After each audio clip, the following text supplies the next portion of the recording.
Hello, my dear friends. Welcome you all once more to a wonderful presentation from Easy Walk to English Grammar. Today we are going to deal with prepositions. Anyway, not with all the prepositions in English. As you know, it's impractical. We are going to deal with the three of the prepositions, and they are in, on, and at. And definitely, you all know that it's impractical to deal with all the uses of in, on, and at together. So, we'll be dealing with some of the most important uses of these prepositions today. This will definitely benefit you.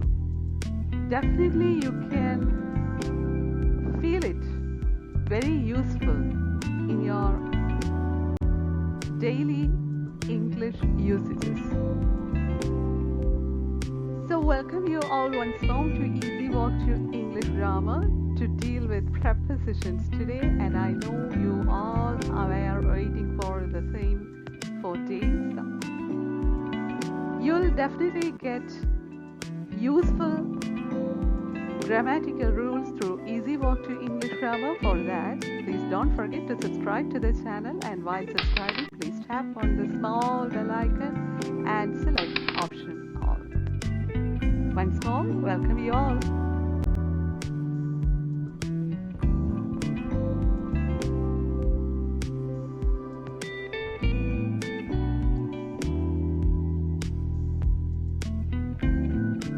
What did we see here? We saw the sun rising. Where does the sun rise? The sun rises in the east. While referring to the east, we were telling about the direction where the sun rises. And while speaking about the direction, we used the preposition in, and we can see in the east. What did we learn from here? We learned that while using or while we speak about directions, we can use the preposition in.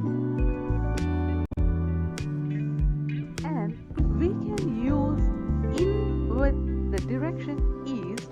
It's quite sure that we can use in while referring to all other directions too, like in the west, in the north, and in the south. I hope it's very clear to you now that we can use in while referring to directions. But please keep in mind that this is a general rule. There are variations. Prepositions are always a bit confusing. It's not very easy to learn them. We can move on with prepositions only gradually. Here, just learn this rule. Definitely, this will help you a lot in using in such kinds of situations. Here we can see some grapes and apples.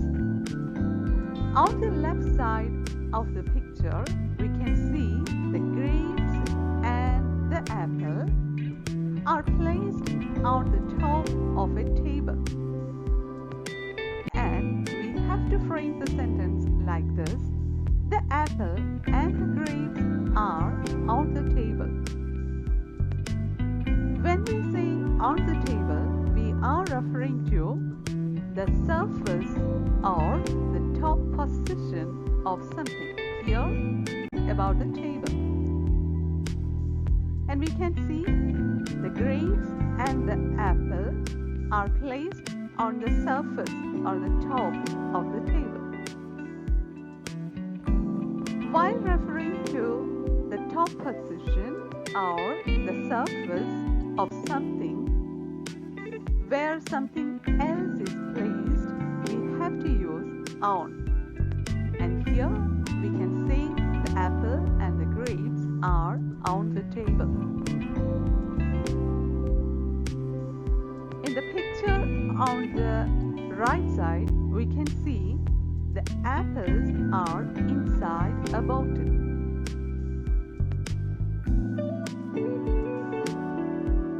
It's placed inside something. It's a bottle.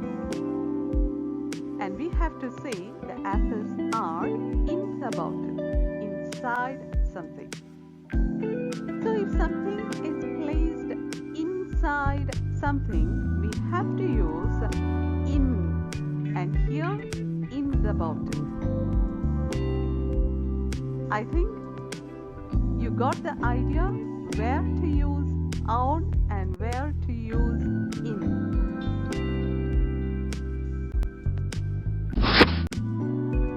What did we see here? We saw the cat jumped into the bucket. We can see the cat is in the bucket now. Then why did we use into here? Because into helped us to show the movement of cat from somewhere else to the inside of the bucket. If we focus on the sentence closely, then we can see here the cat's movement from the top position to the inside of the bucket. That is the purpose of into, to indicate the to indicate the movement of something to the inside of something else. When there is a movement to the inside of something, we cannot use in there. If we merely use in there, we cannot indicate the movement of that particular object. In order to indicate the movement of something to the inside of something else, we have to use into. Did you understand the purpose of into in this context? Very good.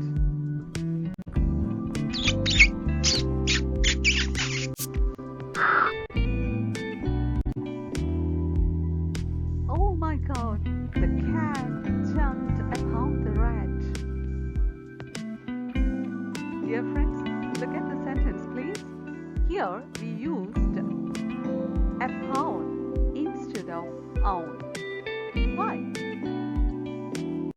We used upon in this sentence to indicate the movement of some object from the top position to the surface or the top of something else just under it.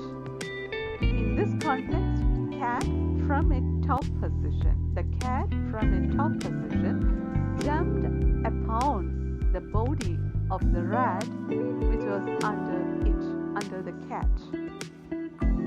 In order to indicate that movement, we have to use upon. If we used on there, we could not indicate that movement from the top position to the lower position.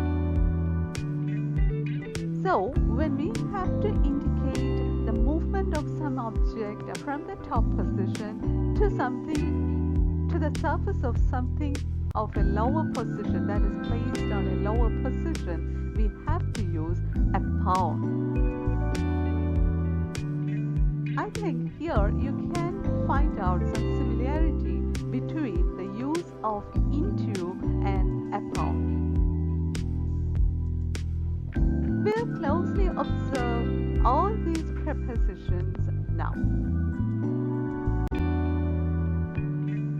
We'll start with on.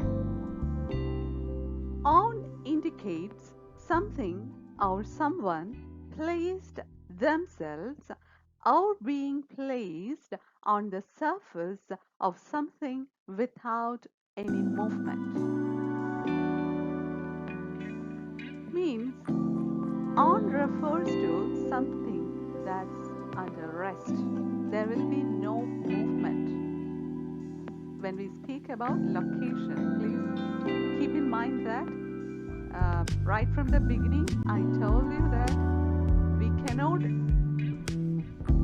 sharply say that a preposition can be used only in a particular context. A preposition can be used in various situations with various meanings. That's the complexity of prepositions. We have to be a bit patient to learn them. Here we are mentioning about the location, the place, not anything else. In case of places or locations, when we use on, we mean that or we refer to something that's under rest. There will be no movement. That's what we mention here in the definition. Something or someone placed themselves or being placed on the surface of something without any movement. This definition is clearly illustrated here on the three sentences. The first is, the book is on the table. While reading the sentence, it's clear that the book will not run around the table. It will sit. It will be on rest on the place where we placed it. So we used on the table. The book is on the table. Coming to the next sentence, she is sitting on the chair. The same thing. Now she is not making any movement. She is calmly sitting on the chair. No movement. She is under rest. No movement is there. And we used she is sitting on the chair. Coming to the third sentence, the flower vase is on the top of the shelf. Here we can see the flower vase is under rest on the top position of the shelf. There is no movement.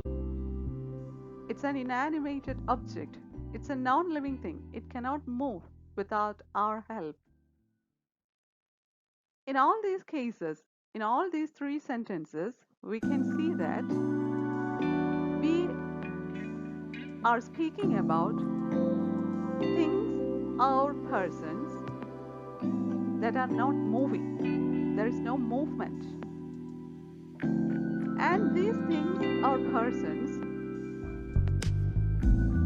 are sitting on the top position of something. That is the use of on when we refer to or when we connect the preposition on while speaking about certain locations, certain places. I think you understood. Let me remind you of one thing, my friends. You can understand these grammatical rules only if you are patient to watch the video till the end, and if you are once again patient to watch the video repeatedly. You have to watch the video a number of times in order to get better comprehension of a grammatical topic. A pound indicates the movement of something from the top position to the surface or top of something else. As we dealt with in the example of the cat and the mouse, there we told that a pound indicates the movement from the top position to something low in the lower position. That's what we mentioned here in the definition. A pound indicates the movement of something from the top position to the surface or top of something. The definition is clearly illustrated in the following three sentences. The lion pounced upon the deer. Pounced means leaping, to leap in order to say something. The lion pounced upon the deer. The lion leaped and it jumped onto the deer in order to seize it. That is the meaning of pounced, and we used the preposition upon along with it in order to indicate the movement from the top position to the lower position. Likewise, in the second example, the cord of the hanging flower pot broke and it fell upon the man's head. Upon, the movement is indicated there. The flower pot moving from the top position to the lower position of the man's head. In the third sentence also, the same thing is illustrated. The tree on the wayside fell upon the car. In all the three sentences, we can see that we are speaking about the movement of something from the top position to the lower position. Movement. So that we used upon there. Now let's look into the use of in as preposition. While using in as preposition, it can be defined as in indicates something or someone placed themselves or being placed inside something without any movement. Like on, here also we refer to things or persons under rest without any movement. The difference between in and on is that on refers to things or persons on the surface of something, and in refers to things or persons inside something. In both the cases, there is no reference to movement. Both these prepositions are used to indicate the rest state, the state of rest. Here, in the case of in, we can see that the three sentences that you see now on the screen illustrate clearly the definition. The book is in the shelf. It's inside the shelf without any movement. In the second sentence, she is in the car. She is sitting simply inside the car. She is sitting there, not moving. The car can move, but she is sitting there. In the third sentence, the meaning has a slight variation. In the sentence, they are in the room. Here, we just refer to some persons inside the room. Inside the room, they can walk or sit or do anything else that they like. Here the indication is just about where they are now, in the room, in a closed area, inside the four walls of the room. That's the indication there. Hope you understood. If you cannot understand the things in one sitting, please repeat to watch the video for better comprehension. While coming to the case of into,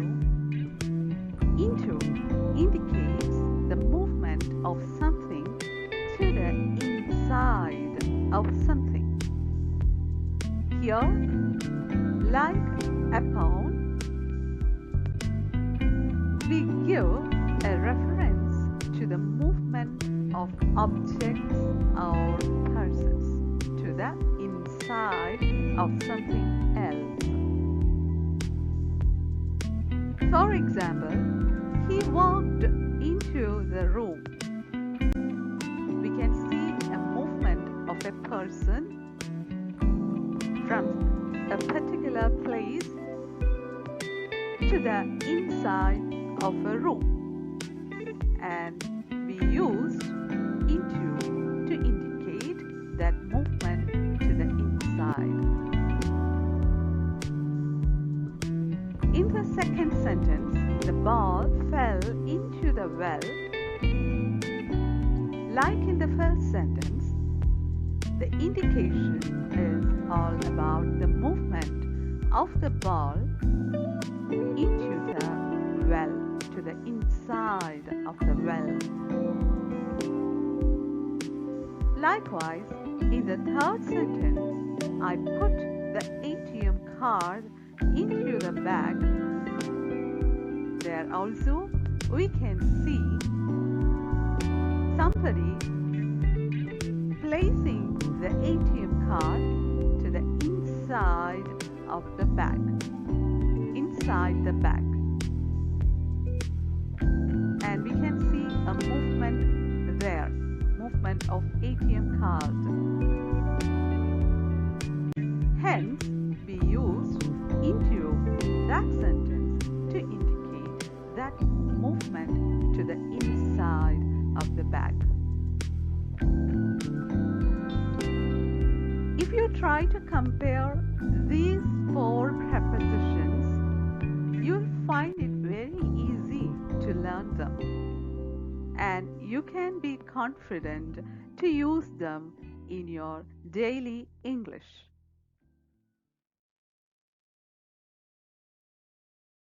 Here we can attempt a comparative study of in, on, and at.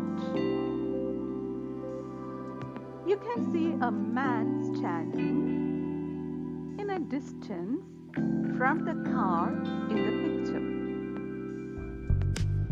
He is standing a little far away from the car. If he moves to the place where the car is parked, now we can see the man and the car are in the same place. The man is standing near the car. In that case, we can say at the car. The man is standing at the car. The reference is to a particular place. While we're speaking or while we're telling this sentence to somebody else, the man is standing at the car. The listener, means the person to whom we are speaking, will immediately understand where the man is standing, because we refer to the exact position with the help of the preposition at. Hope you understood. If the man is now standing here, we will say the man is on the car, on the top position, on the surface of the car.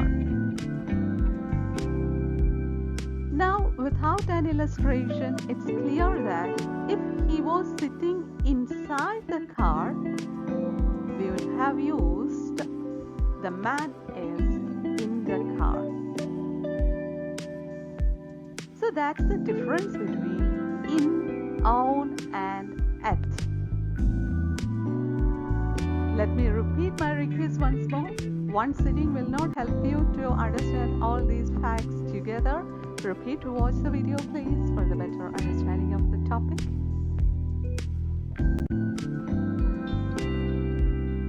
Now we can discuss the use of in, on, and at in case of things placed in By the time you would have understood what about we are going to speak.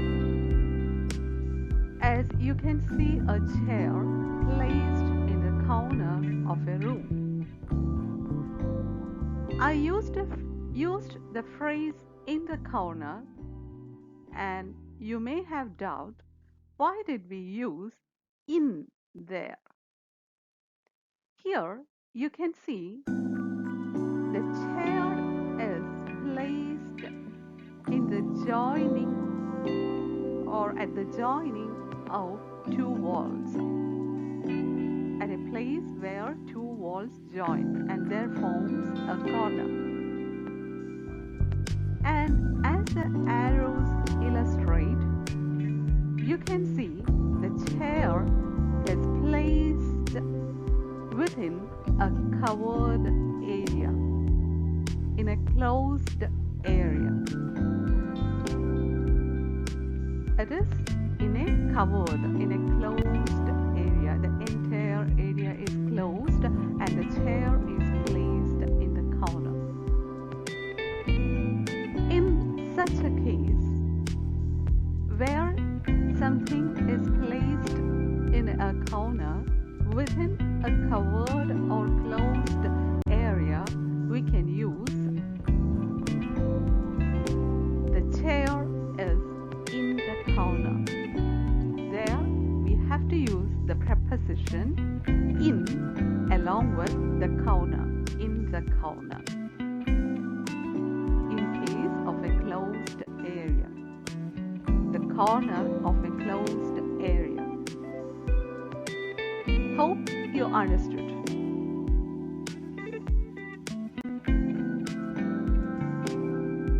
Now you can see a shop on the corner of a street or a main road, whatever it may be.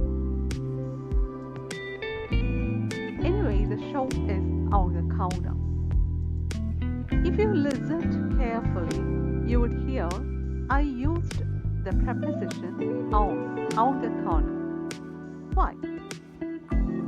Here, of course, like the chair, the shop is also on the corner, but it is not in a closed area. Rather, it's situated in an open area. So, we used on there instead of in that we used in the case of the chair. And we can frame the sentence, the shop is on the corner, because it's situated in an open area but on a corner. So the preposition on is needed there, on the corner.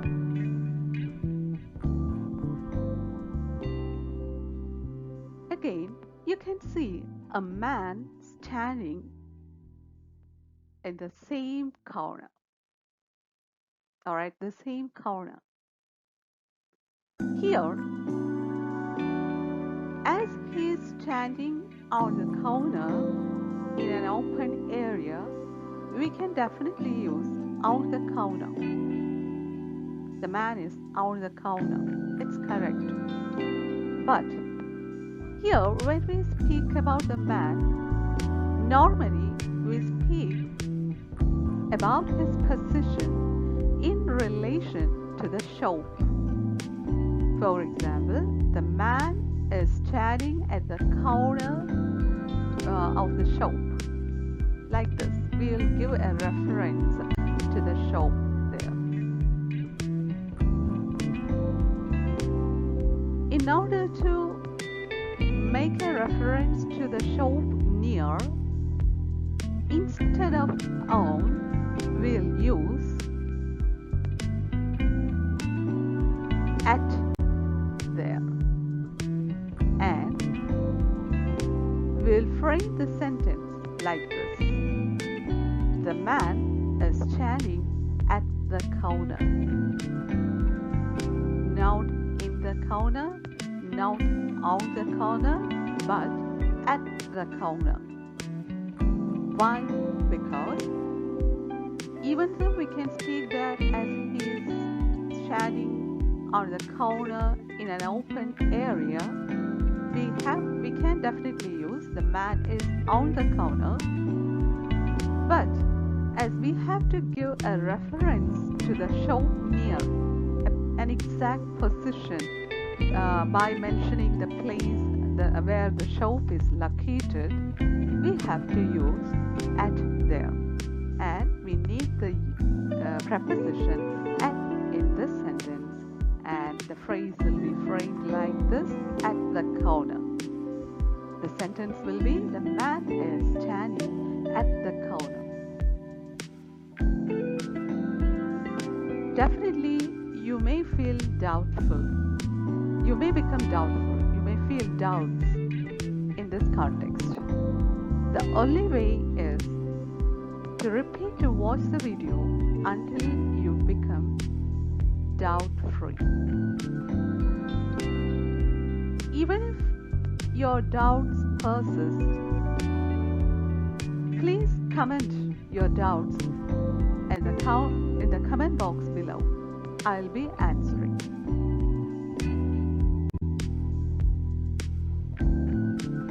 Now we can move on to the exercise section for this video. This time your task is to write 4 sentences based on the 4 pictures given on the screen. And in those sentences, you have to make use of the prepositions that we learned through this video.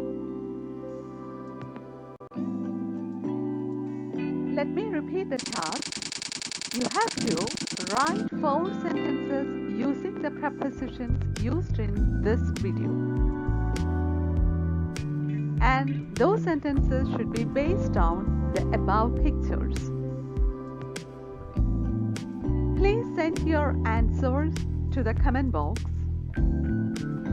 A person who sends all the 4 sentences correctly will be selected, and his or her name will be announced through our next video. If there are more than one person who send correct answers, the person who sends the answer first will be selected as the winner for this video, and his or her name will be announced through our next video. While sending your answers, please make it sure that you have given your full name and the place where you live, where you reside.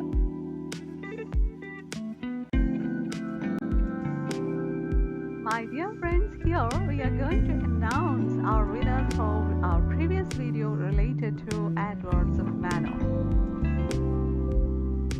Actually, there are 2 persons who sent correct answers for the questions that we asked in the exercise section of our previous video related to adverbs of manner. And the name of the first person who sent the correct answer is going to be announced today. And that is, yes, it's Hima P.S. from Kollam district, Kerala. Congratulations.